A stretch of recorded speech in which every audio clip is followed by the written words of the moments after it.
The world is running out of oil. At least that was the idea behind the peak oil hypothesis that dominated economic thinking for decades. But it turns out that with fracking, deep water drilling, and oil sands, there's a lot more oil in the world than we once thought. The old peak oil theory ain't happening. But what if instead of running out of oil, we just stopped buying this stuff? Most oilmen scoff at that idea. There are 1 billion gas-guzzling cars on the road worldwide today, and only 0.1% of them have a plug. OPEC contends that even in the year 2040, EVs will make up just 1%. But don't be so sure. Consider the S-curve. S-curves are used to describe the spread of new technologies over time, like early refrigerators and color TVs. Growth starts off slowly at first, and then when the product really starts to connect with everyday people, we have liftoff. Eventually, the market gets saturated and growth tapers off, forming the top of the S. Predicting S-curves for electric cars is extremely difficult because we're making assumptions about demand for a type of vehicle that doesn't even exist yet. Fast, affordable, and spacious cars that have an electric range of at least 200 to 300 miles. But here's what we know. In the next few years, Tesla, Nissan, and Chevy plan to start selling long-range electric cars in the $30,000 range. And other car makers and tech companies are investing billions on dozens of new models due out in the next 4 years. By 2020, some of these will be faster, safer, cheaper, and more convenient than their gasoline counterparts. That sure seems like the point when the S-curve goes vertical.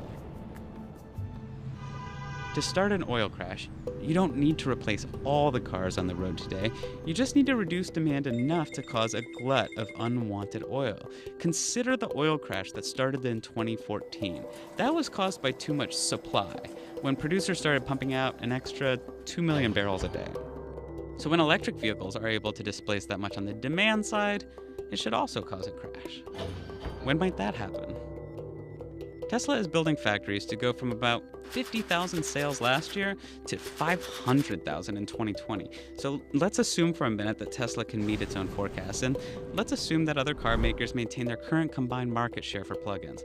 If each electric vehicle displaces roughly 15 barrels a year, here's the impact on oil from all the EVs worldwide. At this rate, we hit our benchmark of 2 million barrels of oil a day displaced as early as 2023. That's an oil crisis. And the thing is, it's just the beginning. It's not at all unreasonable to assume that by 2040, nearly half the world's new cars will have a plug. Sure, you're skeptical. The price of electric cars still needs to come down, and there aren't yet enough fast charging stations for convenient long-distance road trips. Many new drivers in developing countries like China and India, they're still going to choose gasoline and diesel. But imagine a future where the rumbling streets of New York and New Delhi suddenly fall silent with electric engines. What if global demand for oil starts to fall? At first by a trickle, but then in a rush. Trillions invested in oil will be lost, while trillions in new energy will be won. The power of nations will be shuffled. That's the promise of the new peak oil. And it may be coming sooner than you think.